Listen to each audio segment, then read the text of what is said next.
La concupiscencia no impide releer en la verdad el lenguaje del cuerpo. Catequesis número 108 de la Teología del Cuerpo, recibida por San Juan Pablo II, el 9 de febrero de 1983. Hemos dicho anteriormente, pero es útil repetirlo, que en el contexto de las presentes reflexiones sobre la estructura del matrimonio como signo sacramental, debemos tener en cuenta no solo lo que Cristo declaró, remitiéndose al principio, sobre su unidad e indisolubilidad, sino que también y más todavía lo que dijo en el Sermón de la Montaña, cuando apeló al corazón humano. Refiriéndose al mandamiento, no cometerás adulterio, Cristo habló del adulterio en el corazón, diciendo, todo el que mira a una mujer para desearla, ya ha cometido adulterio con ella en su corazón. Mateo 5:28. Así pues, al afirmar que el signo sacramental del matrimonio, es decir, este signo de la alianza conyugal del hombre y de la mujer, se forma basándose en el lenguaje del cuerpo, una vez releído en la verdad y releído continuamente, nos damos cuenta de que el que relee este lenguaje y luego el que lo expresa, en desacuerdo con las exigencias propias del matrimonio como pacto y como sacramento, es natural y moralmente el hombre de la concupiscencia, varón y mujer, entendidos ambos como el hombre de la concupiscencia. Los profetas del Antiguo Testamento tienen ante los ojos ciertamente a este hombre, cuando, sirviéndose de una analogía, censuran el adulterio de Israel y de Judá. El análisis de las palabras pronunciadas por Cristo en el Sermón de la Montaña nos lleva a comprender más profundamente el adulterio mismo y a la vez nos lleva a la convicción de que el corazón humano no es tanto acusado y condenado por Cristo a causa de la concupiscencia carnis, sino más bien ante todo es llamado. Aquí se da una decisiva divergencia entre la antropología o la hermenéutica antropológica del Evangelio y algunos influyentes representantes de la hermenéutica contemporánea del hombre, o los llamados maestros de la sospecha. Pasando al terreno de nuestro análisis anterior, podemos ver que aunque el hombre, a pesar del signo sacramental del matrimonio y a pesar del consentimiento matrimonial y de su realización, permanezca siendo naturalmente el hombre de la concupiscencia, sin embargo, es a la vez el hombre de la llamada. Es llamado a través del misterio de la redención del cuerpo, este misterio divino que es simultáneamente en Cristo y por Cristo en cada hombre una realidad humana. Además, ese misterio comporta un determinado etos que por esencia es humano y al que ya hemos llamado antes etos de la redención.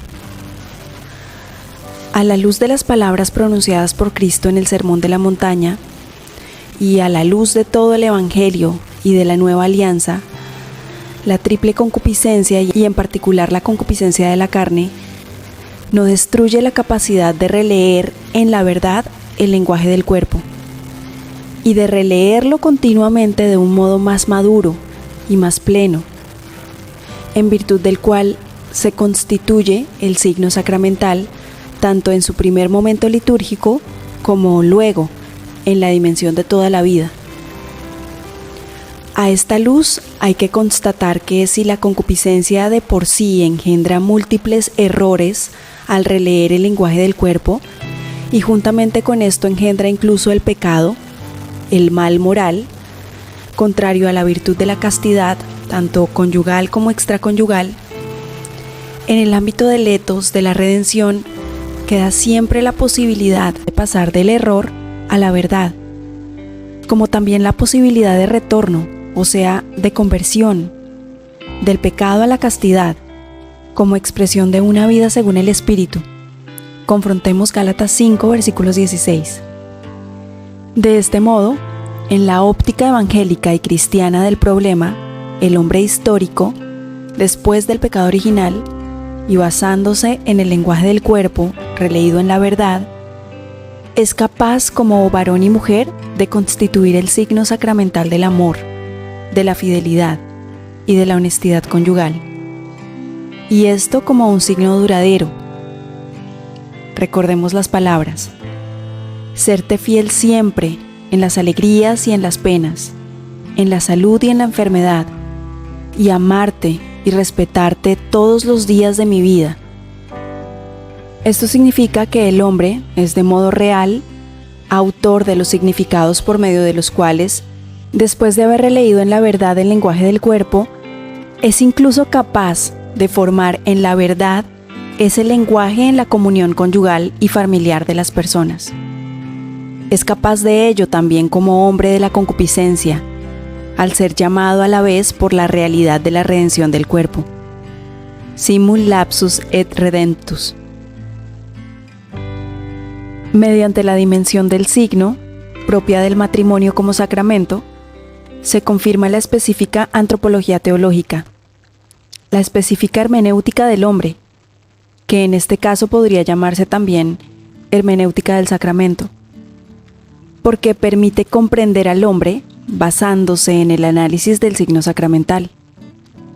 El hombre, varón y mujer, como ministro del sacramento, coautor del signo sacramental, es un sujeto consciente y es capaz de autodeterminación. Solo sobre esta base puede ser el autor del lenguaje del cuerpo. Puede ser también autor o coautor del matrimonio como signo de la divina creación y redención del cuerpo. El hecho de que el hombre, el varón y la mujer, es el hombre de la concupiscencia, no prejuzga que sea capaz de releer el lenguaje del cuerpo en la verdad. Es el hombre de la concupiscencia, pero al mismo tiempo es capaz de discernir la verdad de la falsedad en el lenguaje del cuerpo, y puede ser autor de los significados verdaderos o de los significados falsos de este lenguaje. Es el hombre de la concupiscencia, pero no está completamente determinado por el líbido, en el sentido en que frecuentemente se usa este término. Esa determinación significaría que el conjunto de los comportamientos del hombre, incluso también, por ejemplo, la opción por la continencia a causa de motivos religiosos, solo se explicaría a través de las específicas transformaciones de este líbido. En tal caso, dentro del ámbito del lenguaje del cuerpo, el hombre estaría condenado en cierto sentido a falsificaciones esenciales. Sería solamente el que expresa una específica determinación de parte de la libido, pero no expresaría la verdad o la falsedad del amor nupcial y de la comunión de las personas, aun cuando pensase manifestarla. En consecuencia, estaría condenado pues a sospechar de sí mismo y a sospechar de los otros respecto a la verdad del lenguaje del cuerpo. A causa de la concupiscencia de la carne podría solamente ser acusado, pero no podría ser verdaderamente llamado. La hermenéutica del sacramento nos permite sacar la conclusión de que el hombre es siempre esencialmente llamado y no solo acusado, y esto precisamente en cuanto hombre de la concupiscencia. La concupiscencia no impide releer en la verdad el lenguaje del cuerpo. Catequesis número 108 de la Teología del Cuerpo, recibida por San Juan Pablo II el 9 de febrero de 1983.